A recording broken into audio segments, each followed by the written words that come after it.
सभी बहुजन साथियों को जय भीम, समाजवादी साथियों को होल जोहार। मित्रों, हमारे चैनल समाजवादी क्रांति को सब्सक्राइब करें, शेयर करें, कमेंट करें।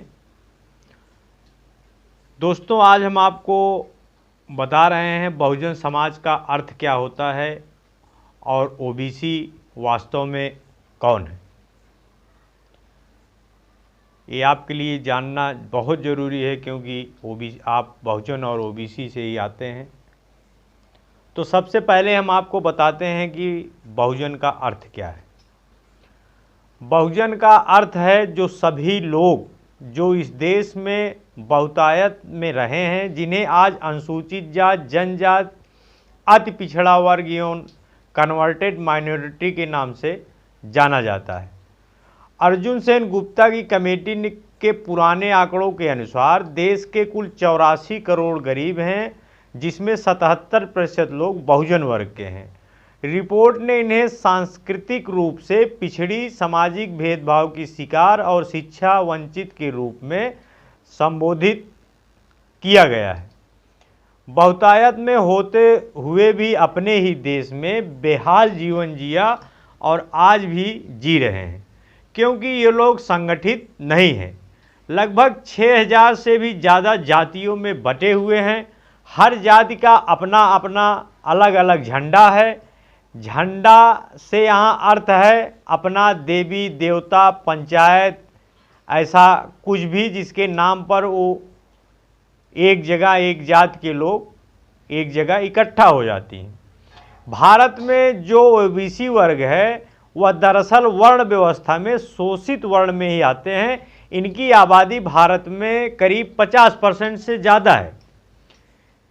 यह हिंदू धर्म का मूल आधार यही वर्ग है। एससी वर्ग तो अस्पृश्य के अंतर्गत आते हैं और एसटी तो इन सब से बिल्कुल ही बाहर है। आप ही सोचें, यह कैसा धर्म, कैसा ईश्वर है, कैसा इसका सिद्धांत है जो आपसी फूट और बंटवारे की बातें करता है। ओबीसी वर्ग अभी तक सच्चाई से अनभिज्ञ है। उनकी भी क्या गलती, जिस कौम का इतिहास ही नष्ट कर दिया गया हो, वो कैसे और क्या समझे।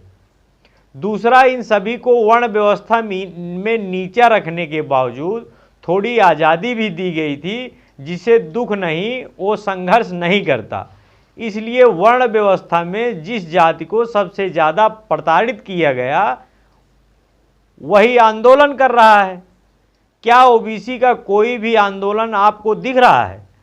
सवर्ण फल फूल रहे हैं। ओबीसी पुरोहितवादी षड्यंत्र से बेखबर, तन मन धन से उनका साथ दे रहे हैं। सदियों की नींद है, टूटने में समय तो लगेगा ही, और जब वो जागेंगे तब सब झंडे छोड़कर केवल एक अस्थाई और सच्चा झंडा बौद्ध धर्म के नीचे सभी संगठित हो जाएंगे। असल में जो अंबेडकर मिशन से जुड़ जाता है वही सब कुछ जान जाता है। जो जान भी गए हैं वो सत्ताधारी के साथ देने को मजबूर हैं, क्योंकि ये जिंदगी का नियम है कि ये दुनिया केवल विजेता का साथ देती है। इनका साथ चाहिए तो विजेता बनो। बहुजन लोगों, वर्ण व्यवस्था ने जिसके हिस्से केवल काम ही काम दिया, उनको अपने ही देश में गुलाम बना दिया। कमाल देखिए कि हजारों साल तक ऐसी अमानवीय वर्ण व्यवस्था को लागू करने वाले सत्ता की मलाई लूटते रहे और इस देश के बहुजन गैर बराबरी से भरा नरकीय जीवन बिताते रहे। जो सफाई करता था, जो पीढ़ी दर पीढ़ी हजारों साल सफाई ही करता रहा, जो गाय भैंस चराने लगा, दूध का धंधा करने लगा, वो हजारों साल जानवर ही पालता और चराता रह गया। जो कपड़े धोता था वो कपड़े ही धोता रह गया। भारत की परास्त राजा प्रजा को तो अछूत ही बना दिया। आज यदि सूची बहुत ही लंबी है। जब अंबेडकर का संविधान लागू हुआ उस दिन के बाद से स्थिति बदली है। आज बहुजन भी राजा बनने की कोशिश कर रहा है और बन भी रहा है। आज किसी भी वर्ग विशेष को कानूनी रूप से देश के संसाधनों पर एकाधिकार करने का हक नहीं है। क्या ओबीसी इस बात का एहसास है या अब भी वो यही कहते रहेंगे कि सफाई करने वालों से कपड़े धोने वाला ऊंचा है, फल फूल की खेती करने वाले से जानवर चराने वाला ऊंचा है, ये ऊंचा है वो नीचा है, इनसे घृणा करो, उनका इतना सम्मान करो कि अपना सब कुछ दे दें। यदि हम कब समझेंगे कि ये सब फूट डालो और शासन करो की नीति है। हम सब शुरू से अंत तक भारत की संतान हैं, आपस में भाई हैं। भारत को स्वर्ग बनाने के लिए हमें ही एकता पर जोर देना है। जाति तोड़ो, देश जोड़ो, वापस अपने घर दम में लौट चलो। अफ्रीकन अश्वेत क्रांति के महानायक श्री मिल्कान ने कहा, अगर हम सतर्क नहीं रहे तो मीडिया आपको दबाए गए लोगों से नफरत करने वाला और उसको दबाने वाले को चाहने वाला बना देगा। ध्यान रहे, हमारा व्यक्तित्व जिन तथ्यों से बना है जरूरी नहीं है कि सभी सत्य हों, बल्कि इस बात से बनता है कि हम किस माहौल में पैदा हुए और पले बढ़े हैं। जरा सोचो, आज मीडिया में भगवान बुद्ध के देश में भगवान बुद्ध की बातें क्यों नहीं हो रही हैं। सम्राट अशोक जिसके काल में भारत का स्वर्णिम युग था, उसकी बातें क्यों नहीं हो रही हैं। जिस देश में रोज हजारों लोग भूखे सो जाते हैं पर सुबह का सूरज देखने को नहीं उठते, उसमें दुनिया के 10 सबसे अमीर लोग भी हों, ये कैसा अन्याय है। आप वही तो जानोगे और उसी बात पर बहस करोगे जो आपको इस मीडिया और शिक्षा व्यवस्था ने सिखाया है। अगर वाकई अपना और समस्त मानव सभ्यता का भला करना चाहते हो तो बौद्ध धम्म की तरफ लौट चलो। बस इतना ध्यान रहे कि अपने स्लेट पर पहले से ही जो लिखा है उसे मिटाकर नए सिरे से सत्य को जानो।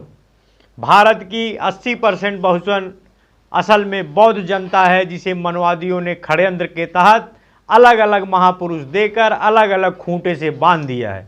इसे हमारे लोग समझ नहीं पा रहे हैं। जब हम वृद्धा की बात करते हैं तो वे वाल्मीकि, रविदास, कबीर आदि की बातें करते हैं। निसंदेह ये भी बुद्धा के समतुल्य हैं, पर जब हम एक सर्वमान्य सिद्धांत को नहीं पकड़ेंगे, एक झंडे के नीचे नहीं आज पाएंगे। आपसे प्रार्थना है कि मानो या ना मानो, पर धर्म को जानो और इस झंडे के नीचे संगठित हो जाओ। समय के साथ साथ अपने आप में परिवर्तन लाइए। अपने बच्चों के भविष्य के बारे में सोचिए। आपका दिन तो किसी तरह कट जा रहा है, लेकिन आने वाली पीढ़ी आपको कभी माफ़ नहीं करेगी। इस बात को ध्यान में रखते हुए सभी बहुजन साथी, सभी समाजवादी साथी मिलकर एक झंडे के नीचे आइए और इस गुलामी से मुक्ति पाइए और विद्रोह करिए, सड़कों पर संघर्ष करिए, सड़क से संसद तक खून बहाइए, तब जाके आपका कल्याण होगा। तो मित्रों, हमारे YouTube चैनल समाजवादी क्रांति को सब्सक्राइब करें। बहुत बहुत धन्यवाद। जय भीम, जय भारत, जय समाजवाद।